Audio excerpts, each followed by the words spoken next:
Hello guys! Good afternoon, and for today's video, i-share ko sa inyo ang continuation ng ating video last time. And yun na nga guys, nag-stop tayo na kung saan nag-homecoming na ako. And then after my homecoming, nakagraduate na ako sa 1,000 Missionary. Pagka-graduate ko guys, around February 4 or 6, umuwi ako dito sa Mindanao. And then pag-uwi ko doon sa probinsya namin is pagka next month, na-confine na naman ako sa hospital. Yung hospital parang bahay ko na siya guys. Pabalik-balik sa hospital, ilang days ako sa hospital. Hindi aabot ng 3 months, minsan mga 1 month plus, pasok na naman ang hospital. So, noong March 25, 2023, na-confine ako sa Labuan General Hospital. Nag-stay ako doon ng how many days? Pinakamababa is 10 days sa hospital ako guys. And ang sugar ko at the time, same pa din. Hindi siya bumababa ng 500. Pag ako nasa hospital na, yung sugar ko talaga is 500, high, 500, high. Pag mag-high na siya guys, it means hindi na siya nababasa. Sobrang taas na talaga ng sobrang taas na talaga ng blood sugar ko sa katawan ko guys. And also, March, pagka-June na naman, June 19, 2023, confine na naman ako ulit. Pero sa ZCMC na, sa Buanga City Medical Center. So, doon na naman ako. Stay na naman ako for how many days? I think around 15 days. 15 days, ganon. And then, after ng 15 days, uwi sa bahay.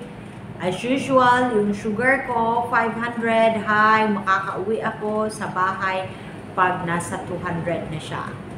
Kasi hindi talaga siya, guys, never siyang bumaba yung sugar ko ng 100 plus. Kasi sobrang taas talaga ng blood sugar ko.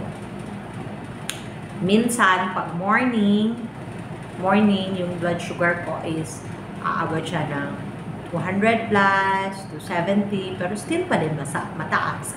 Pero so far, okay na kaysa mag 500, 400, ganun. So, June. And then after ng June, pagka June, July, August, September. Pagka September, pumunta kami ng Cagayan de Oro. Sa Dream School, doon kami nagpapa-cleansing. Nung nagpa-cleansing kami guys, first 10 days na hindi ako nag-insulin. Hindi ako nag-insulin. Nakayanan na, nakasurvive ako. Praise the Lord, nakasurvive ako ng 10 days na hindi nag-insulin. Pero guys, you know, still pa din yung numb. Na after ng 10 days, nag-insulin ako ulit kasi sobrang numb na yung mga hands ko, yung paa ko, yung lips ko. Ito, numb na to siya, hindi na siya. Yung parang kang Angelina Jolie. I feel Angelina Jolie at the time kasi parang nagaganon yung lips ko kasi sa sobrang taas ng blood sugar ko. And after nun guys, October, pag uwi namin ng Zamboanga galing sa aming cleansing, ayun, hospital na naman ulit. And then doon na yun yung pangatlong DKA ko na yon, pero hindi pa siya masyadong malala guys. DKA acidic na talaga yung sugar, blood sugar ko at the time. So nagstay na naman ulit kami ng hospital for how many days. May mga pictures ako and videos na nagstay ako sa hospital, i-share ko na lang. And yun guys, napakahirap magkaka-diabetes, I will tell you. Kaya sa mga kabataan dyan, please, kung kayo mahilig sa mga soft drinks, milk tea, sa mga fast food, please, bawas-bawasan nyo na po hanggang maaga pa. Kasi guys, during na kumakain tayo, during na nag-i-intake tayo ng mga unhealthy food, actually, hindi pa siya agad-agad. Hindi pa siya agad-agad natin mararamdaman yan. Hintayin natin na aabot ng ilang years, umabot na ng ilang years or months, saka natin ma-feel yan. So, habang early pa sa ngayon, please, stop. dahan-dahan na kayo. If every day na kumakain kayo ng fast food, kasi nga mura yung fast food, especially yung Jollibee, di ba? Napakamura. So, please, iwasan na natin. Bawasan na natin yung pagkain ng mga unhealthy food.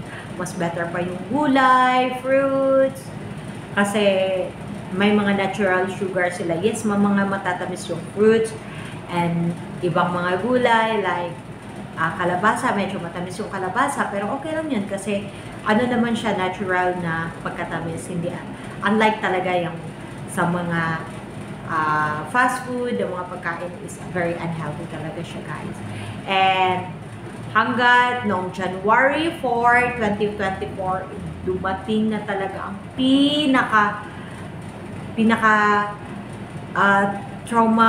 traumatized na experience ko sa life ko na as in sobrang hirap, guys. I-share ko sa inyo ang aking DKA journey for my next video.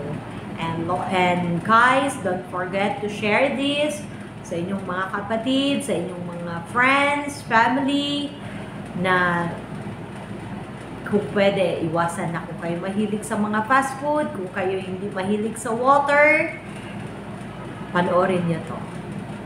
And hanggang dito lang muna, guys. God bless everyone.